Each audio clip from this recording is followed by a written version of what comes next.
قرآن مجید میں ان ناموں کو اس طرح بیان کیا گیا ہے کہ هو اللہ الذی لا الہ الا هو الملک القدوس السلام المؤمن المحیمن العزیز الجبار المتکبر سبحان اللہ عما یشرکون.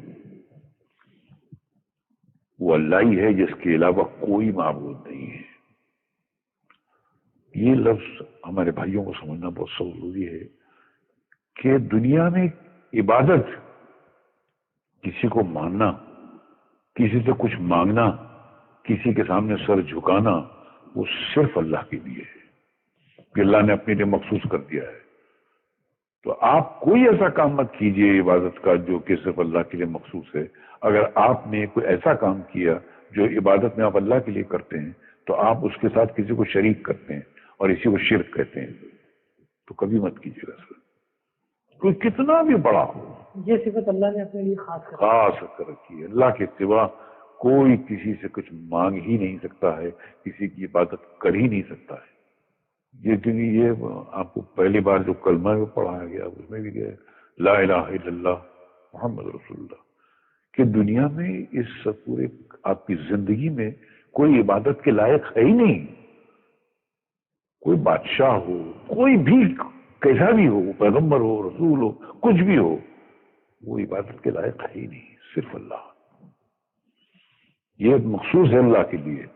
اور اگر کسی نے بھول سے کسی سے مانگ لیا، کسی کے در بارگاہ میں جا کر کچھ مانگ لیا، تو اس نے اس کام میں عبادت کے ڈپارٹمنٹ میں اس کو اللہ کا شریک کر دیا سر. تو پھر اللہ نہیں بخشے گا سر. ارے اللہ تو کیا اس کے فرشتے نہیں بخشیں گے، وہ پورے جلال میں آ جاتے ہیں. تو اس لیے انسان اپنے آپ کو تباہی سے اگر بچانا چاہتا ہے تو کبھی بھی وہ اللہ کی عبادت میں کسی کو شامل نہ کرے. یہ صاف طور پہ بچ کے رہنے کا طریقہ ہے. یار اللہ تعالیٰ بے نیاز ہے، اس کو کوئی پرواہ نہیں. پوری زندگی کوئی یعنی کس لیول کی زندگی گزارتا ہے، آخری وقت میں اللہ تعالیٰ ایمان کی دولت دے دیتا ہے. اور بعض اوقات بندے پوری زندگی لوگوں کو دھوکہ دیتے ہوئے دین کی زندگی گزارتے ہیں اور مارے جاتے ہیں، حالانکہ وہ دیندار نہیں ہوتے، وہ دنیا دار لوگ ہوتے ہیں. ایک آسٹریلین نیو مسلم بتاتا ہے کہ میں، بڑی لمبی سٹوری ہے اس کی،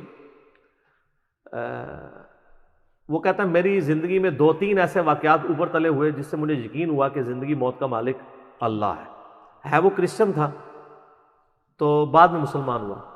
وہ کہتا ہے جی ایک میری زندگی میں واقعہ یہ ہوا کہ میں یعنی ڈرائیونگ کر رہا تھا، فل سپیڈ پہ جا رہا تھا ٹین ایج میں، اور کہتا ہے سامنے سے ایک ٹرک آ گیا اچانک. تو کہتا ہے میں نے آنکھیں بند کر لی کہ بس اب تو آخری وقت ہے. کہتا ہے ٹرک گزر گیا، مجھے کچھ بھی نہیں ہوا. کہتا ہے مجھے نہیں پتا یہ کیسے ہوا، نہ میں نے اسٹیئرنگ موڑا نہ کچھ ہوا. کہتا ہے بہرحال اس ایک لمحے کے اندر کہتا ہے مجھے اپنی زندگی کی کئی ایک چیزیں آخری وقت جب بندے کو آتا ہے تو کہتا ہے مجھے اپنی زندگی کے کئی واقعات ریمائنڈ ہونے شروع ہو گئے کہ اب تو میری موت آ گئی ہے، میں نے تو یہ برائی بھی کی ہوئی ہے، یہ برائی بھی کی ہوئی ہے، یہ برائی بھی کی ہوئی ہے. اچھا کہتا ہے میں پریشان ہوا. پھر کہتا ہے کچھ دنوں بعد میں ایک ATM مشین کے اوپر پیسے نکالنے کے لیے گیا تو وہاں پہ کوئی بندہ اندر گھسا ہوا تھا. اس نے یہاں پہ ریوالور رکھی اور مجھ سے پیسے مانگے. تو کہتا ہے میں نے اس کو پیسے نہیں دیے تو اس نے وہ پسٹل چلائی. کہتا ہے اس نے چلائی تو گولی نکلی، دوسری تیسری چوتھی پانچویں، اس گولی نکلی نہیں. تو کہتا ہے یہ 2 واقعات اوپر تلے میرے ساتھ ہوئے، یہ اللہ تعالیٰ پھر گائیڈ کر رہا ہوتا ہے.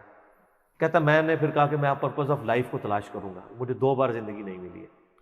تو اس بندے نے اسٹڈی کرنا شروع کیا، الٹیمیٹلی وہ قرآن تک، اسلام تک پہنچ گیا، مسلمان ہو گیا.